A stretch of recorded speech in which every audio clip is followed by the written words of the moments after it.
नमस्कार, मैं हूं देवांशु। आप देख रहे हैं न्यूज़ फॉर नेशन। बिहार के मुख्यमंत्री नीतीश कुमार जो है बीते अगस्त महीने से ही मिशन मोड में नजर आ रहे हैं और अपने विकास कार्यों की जो है एक तरह से करें बाइंड अप मोड में नजर आ रहे हैं और लगातार पटना से बाहर जो है वो 15 दौरे जो है करीब कर चुके हैं। लेकिन इस वीडियो में हम उनके विकास कार्यों की चर्चा नहीं करेंगे। उनके काम की समीक्षा को लेकर लगातार बैठक हो रही है, आला अधिकारियों से बातचीत हो रही है, ऑन फील्ड नजर आ रहे हैं मुख्यमंत्री नीतीश कुमार, उस पर भी बात नहीं करेंगे। आज एक ऐसी चिट्ठी की हम इस वीडियो में बात करेंगे जो कि अभी से थोड़ी देर पहले बिहार के मुख्यमंत्री नीतीश कुमार ने देश के प्रधानमंत्री को ये चिट्ठी लिखी है। इससे पहले जो है वो याद नहीं आता कि कब मुख्यमंत्री नीतीश कुमार ने प्रधानमंत्री को कोई चिट्ठी लिखी हो। आखिरी चिट्ठी नीतीश कुमार की तरफ से लिखी भी गई थी जब बिहार में महागठबंधन की सरकार थी, यानी कि तेजस्वी और नीतीश वाली सरकार थी। तब नीतीश कुमार ने एक चिट्ठी तो लिखा था, वो भी रेल मंत्री को। लेकिन इस बार मुख्यमंत्री नीतीश कुमार ने प्रधानमंत्री को चिट्ठी लिखी है। और पता है चिट्ठी क्यों लिखी है नीतीश कुमार ने? नीतीश कुमार जो हैं वो वंदे भारत मांग रहे हैं प्रधानमंत्री नरेंद्र मोदी से। और ये वंदे भारत क्यों मांग रहे हैं, वंदे भारत कहाँ से कहाँ के लिए मांग रहे हैं, जब ये आप देखेंगे ना और जब हम आपको बताएंगे तो थोड़ा सा आपको भी जो है ना थोड़ा सा ये सरप्राइजिंग लगेगा, अगर आप नीतीश कुमार के काम करने के पैटर्न को जानते या समझते हों तो। दरअसल नीतीश कुमार चाहते हैं कि वंदे भारत चले सीतामढ़ी और अयोध्या के बीच। सीतामढ़ी कहा जाता है कि माँ सीता की जन्मस्थली है सीतामढ़ी, और उसी से नामकरण भी जो है वो शहर का सीतामढ़ी हुआ है। तो नीतीश कुमार ने लेटर लिखा है, हम लेटर स्क्रीन पर चला भी रहे हैं, जहां पर आपको नज़र आ रहा होगा। विस्तार से जो है वो जिक्र जो है वो नीतीश कुमार कर रहे हैं और ये कह रहे हैं कि वंदे भारत चलाई जानी चाहिए सीतामढ़ी और अयोध्या के बीच में। अयोध्या भगवान श्री राम की जन्मस्थली है, तो माँ सीता की जन्मस्थली सीतामढ़ी है, और इन दोनों जगहों के बीच जो है वो वंदे भारत जो है चलानी जानी चाहिए। बेसिकली इस वीडियो में हम विस्तार से बात करेंगे कि क्या नीतीश कुमार बदल रहे हैं। इस वक्त हमारे साथ बात करने के लिए बिहार के जाने माने पत्रकार धीरेन्द्र जी होंगे। सर, आप बरसों से देख रहे होंगे नीतीश कुमार को, क्या ऐसे थे मुख्यमंत्री? क्योंकि मतलब कि सीतामढ़ी से अयोध्या के बीच वंदे भारत चलाए जाने की मांग बहुत बड़ी डिमांड नहीं है, बहुत छोटी सी डिमांड है। और विस्तार से जो लेटर में उन्होंने कर रखा है ना, देखिए ना, कह रहे हैं कि भारत सरकार का शुक्रिया अदा कर रहे हैं। किस लिए नीतीश कुमार शुक्रिया अदा कर रहे हैं? कि अयोध्या से सीतामढ़ी जिले तक राम जानकी मार्ग का निर्माण जो है वो भारत सरकार द्वारा किया जा रहा है, इसके लिए शुक्रिया भी कर रहे हैं नीतीश कुमार। तो क्या ये बदलते वक्त में नीतीश कुमार बदल रहे हैं? क्योंकि हमेशा से कहा जाता है कि नीतीश कुमार जो हैं वो मुस्लिम प्रेमी मुख्यमंत्री थे। एक वक्त ऐसा भी आया कि इसी मुद्दे को लेकर उन्होंने एनडीए का साथ भी छोड़ा था, जब देश के प्रधानमंत्री भी नहीं बने थे नरेंद्र मोदी। हमने वो सब भी दौर देखा है, चाहे वो खुद या उनके पार्टी के नेता इस बात का जिक्र करते रहते हैं कि पूरे बिहार भर में इतनी कब्रिस्तानों की घेराबंदी जो है वो नीतीश कुमार ने करवाई, 9000 कब्रिस्तानों की घेराबंदी करवाई। बीते हफ्ते या कहें कि 20 सितंबर को सहरसा में बिसहरा मंदिर का उद्घाटन करते हैं। आज ये लेटर बहुत विस्तार से जो जिस तरीके से ये लेटर लिखा गया, क्या लग रहा है नीतीश कुमार बदल रहे हैं या क्या? देखिए, ये नीतीश कुमार बदल रहे हैं नहीं बदल रहे हैं बेहतर नीतीश कुमार जानते होंगे। लेकिन इतना जरूर है कि 2014 के बाद से देश की राजनीति का जो पिच है, जो पैटर्न है, उसमें बदलाव आया है। अब सवाल खड़ा आपका इसलिए होता है कि नीतीश कुमार अपने जीवन और अपने राजनीति के शायद अंतिम पड़ाव पर हैं।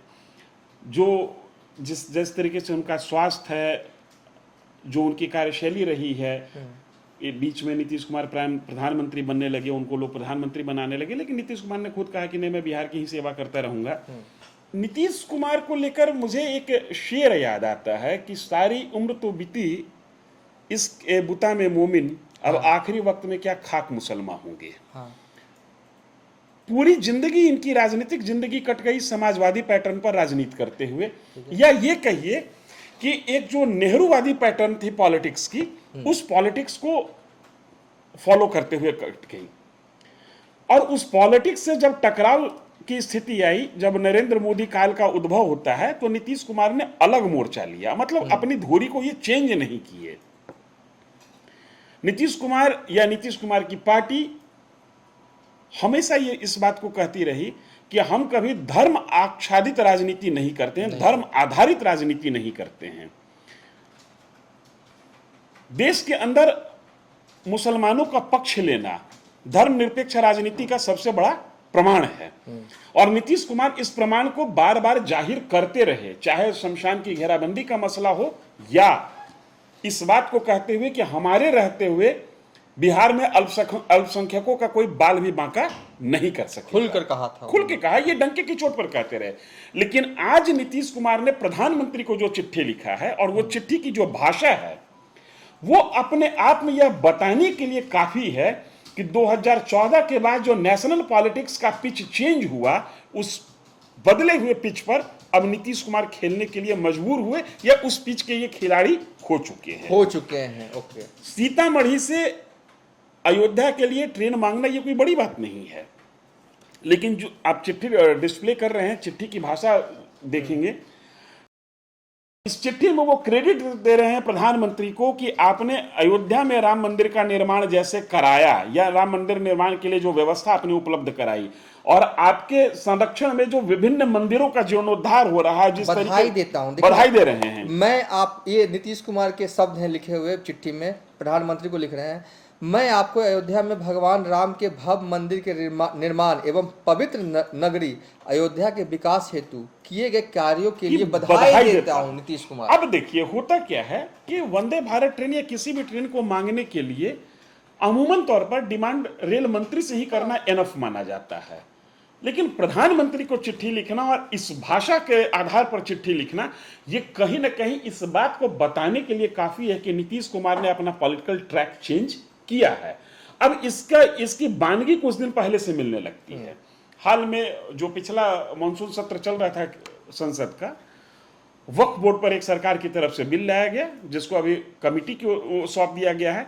उस बिल पर जितना एग्रेसिव होकर जदयू ने समर्थन दिया है उस बिल को, वक्फ बोर्ड के जो संशोधन के लिए जो बिल लाया गया है केंद्र सरकार के द्वारा, वो भी अपने आप में यह बताता है कि नीतीश कुमार अब उस पिच पर खेलना चाहते हैं जिस पिच को 2014 में नरेंद्र मोदी ने तैयार किया। मैं यहाँ पे देखिए वक्फ का जिक्र इसलिए नहीं करना चाहता हूँ, ठीक है, बहुत ही एग्रेसिव तरीके से जो है वो ललन सिंह ने इस मुद्दे पर जब चर्चा हुआ था सदन में अपनी बात रखी। हालांकि उसके बाद जो है वो सिया वक्फ बोर्ड हो, सुन्नी वक्फ बोर्ड हो, चाहे बिहार के माइनॉरिटी मिनिस्टर, अलग अलग तंजीमों के लोग नीतीश कुमार से मिले थे। एक चीज समझिए, जिस तरीके से ललन सिंह ने जो नीतीश कुमार की पार्टी के जो सदन में नेता हैं उन्होंने वक्फ बोर्ड की समर्थन में बात रखी, उसके बाद जदयू के अंदर एक कोलाहल शुरू होता है। जदयू के अंदर एक विरोध का स्वर उठने लगता है। जदयू के अंदर जो मुस्लिम समाज के नेता हैं वो नीतीश कुमार से मिलते हैं और कहते हैं कि वक्फ बोर्ड पर पार्टी अपना स्टैंड बदले। लेकिन ये चीजें अभी चल ही रही थी कि नीतीश कुमार के दफ्तर से, नीतीश कुमार के सिग्नेचर से निकला हुआ चिट्ठी यह बताने के लिए काफी है कि नीतीश कुमार अब किस रास्ते चलने के लिए तैयार हैं। और ये यही की बात नहीं है, अब मोर और लेस राष्ट्रीय स्तर पर आप देखें, हालांकि बहुत पहले 2019 के लोकसभा चुनाव के पहले ही देखा गया था कि कोट पर से जनेऊ लोग पहनने लगे थे।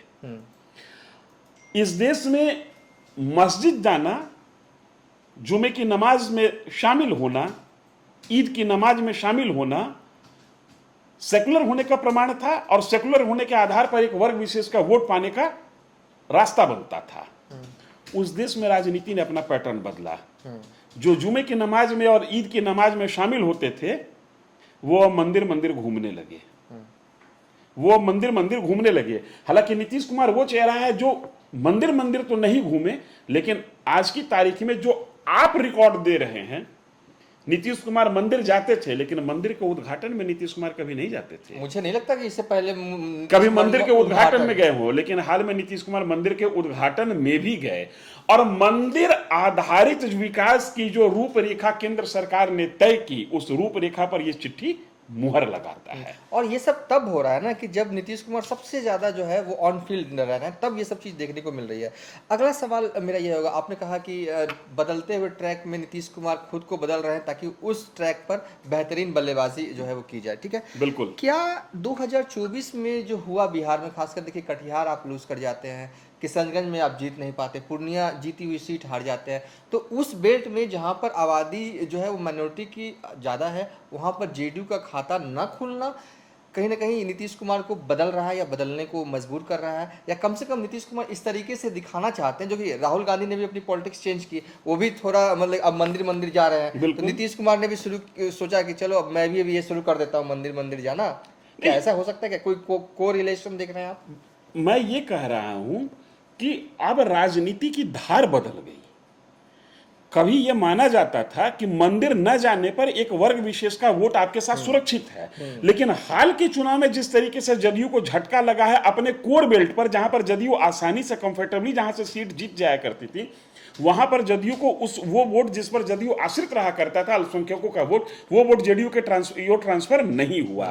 तो ऐसी स्थिति में फिर शायद इस रास्ते नीतीश कुमार चलना पसंद कर रहे होंगे कि जो वोट हमारे साथ है वो न दर के उसी को और मजबूत किया जाए, या हम जिस अलायंस के साथ चल रहे हैं उस अलायंस के साथ अपनी दोस्ती को और प्रगाढ़ करें।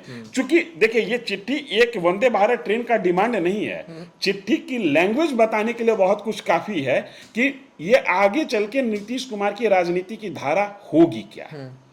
आप वंदे भारत ट्रेन मांग रहे हैं दो मेजर धार्मिक स्थल को जोड़ने के लिए, बड़ी अच्छी बात है, आप रेल मंत्री से मांग सकते थे, लेकिन अयोध्या के विकास का क्रेडिट देना, ये ऐसा लग रहा है ना सर कि पूरा बटरिंग करते हुए, माहौल बनाते हुए पूरा लिखा गया। एक लाइन में थोड़ा पढ़ देता हूँ एक आगे की।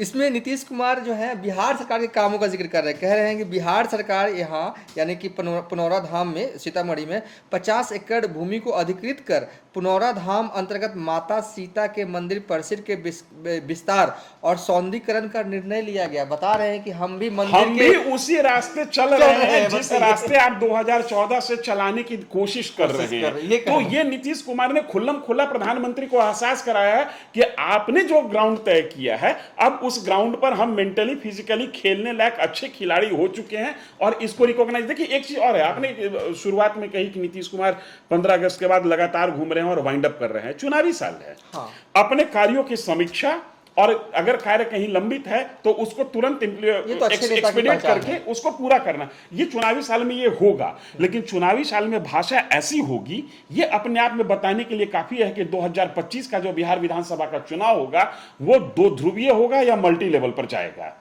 नीतीश कुमार जो कि बीजेपी की सबसे बड़ी सहयोगी पार्टी, यहां पर एनडीए की सबसे बड़ी सहयोगी पार्टी बिहार में, उसने ये स्पष्ट कर दिया, आज की चिट्ठी से ऐसा स्पष्ट होता हुआ दिख रहा है कि नीतीश कुमार और बीजेपी की जो लाइन लेंथ है वो 2025 के विधानसभा चुनाव में एक रहेगा। गौर कीजिएगा कि 2010-15 में ये लोग अलग लड़े थे, 20 में साथ में लड़े थे। नीतीश कुमार ने कभी भी अपने सेकुलर क्रेडेंशियल पर दाग आने नहीं दिया। और 2014 में, जब 2014 के लोकसभा चुनाव के पहले 2013 में नरेंद्र मोदी के नाम पर जब नीतीश कुमार एनडीए को छोड़े थे, उस समय भी नीतीश कुमार का सेकुलर चेहरा और सेकुलर क्रेडेंशियल का ही मामला था। लेकिन आज नीतीश कुमार ने खुल्लम खुल्ला डंके की चोट पर ऐलान कर दिया कि अब सेकुलरिज्म नाम की चिड़िया मेरे सामने नहीं है, हम उसी पिच पर खेलेंगे, उसी ग्राउंड पर खेलेंगे जो ग्राउंड 2014 में नरेंद्र मोदी ने सेट किया था। ये इस चिट्ठी का मजमून निकलकर आता हुआ दिख रहा है। चलिए अब दूसरी साइड से भी थोड़ा आखिरी में बात कर लेते हैं। देखिए, चिट्ठी तो नीतीश कुमार ने लिख दी है, एक आरजेडी भी पार्टी है, मुख्य विपक्षी दल तेजस्वी यादव जरूर अब देख रहे होंगे, पढ़ रहे होंगे चिट्ठी को। अब आपको क्या लगता है कि आपके हिसाब से इस चिट्ठी को लेकर वो क्या करने वाले हैं? चुप्पी साध लेंगे या कुछ ट्वीट करने की आशंका है? मुझे लगता है कि तेजस्वी यादव ही नहीं, एनडीए की खेमा को छोड़कर बाकी जितनी भी पार्टियां हैं वो अब नीतीश कुमार की इस चिट्ठी को लेकर नीतीश कुमार की इमेज पर सवाल खड़ा करेंगे। क्योंकि नीतीश कुमार का एक इमेज था कि एनडीए में रहकर ये वो नेता है जो सेकुलर क्रेडेंशियल के साथ चलता है, अल्पसंख्यकों के हित की बात करता है, और देश में अल्पसंख्यकों के हित की बात करने का मतलब कि मुस्लिमों के हित की बात करने का मसला है। अब जो तमाम विपक्षी पार्टियां होंगी वो नीतीश कुमार के मुस्लिम परस्ती राजनीति पर सवाल खड़ा करेंगे। और आरजेडी के लिए लॉटरी लग गई। आरजेडी तो हमने, चूंकि लॉटरी इसलिए लग गई कि बिहार में 2005 के पहले से ही, जब से एनडीए चुनाव में है, उसके पहले समता पार्टी या जदयू हुआ करती थी, एनडीए के नाम पर जब से चुनाव लड़ा जा रहा है, नीतीश कुमार ही चेहरा रहे हैं। और नीतीश कुमार वो चेहरा जो एनडीए में रहने के बावजूद अल्पसंख्यकों के बीच स्वीकार्य, एनडीए में रहने के बावजूद सेकुलरिज्म के नाम पर खड़ा रहने वाला व्यक्ति, एनडीए में रहने के बावजूद ताल ठोक के मुस्लिम के हित की बात करने वाला व्यक्ति, अब उस व्यक्ति ने अपनी भाषा बदल दी, अपनी पैटर्न बदल दी। तो जाहिर सी बात है कि इस चिट्ठी पर अब हंगामा होगा और नीतीश कुमार की इमेज जो रही है उस इमेज पर अब सवाल खड़ा करेगा विपक्ष। एक नई इमेज जो है वो बना रहे हैं नीतीश कुमार बिहार विधानसभा 2025 से पहले। चिट्ठी तो वैसे सरकार की तरफ से कई लिखी जाती होंगी, लेकिन ये चिट्ठी जो है वो सार्वजनिक किया गया। ये भी एक गौर करने वाली बात है कि सार्वजनिक किया गया है और चिट्ठी का लब्बो लहजा जो है ये बता रहा है कि जो परिस्थितियां बदल रही हैं, जो पिच जो है राजनीतिक पिच जो बदल रहा है, उसमें जो है नीतीश कुमार बल्लेबाजी करने के लिए बिल्कुल तैयार से हो रहे हैं। फिलहाल अभी तक के लिए इतना ही। आप देखते रहिए न्यूज़ फॉर नेशन।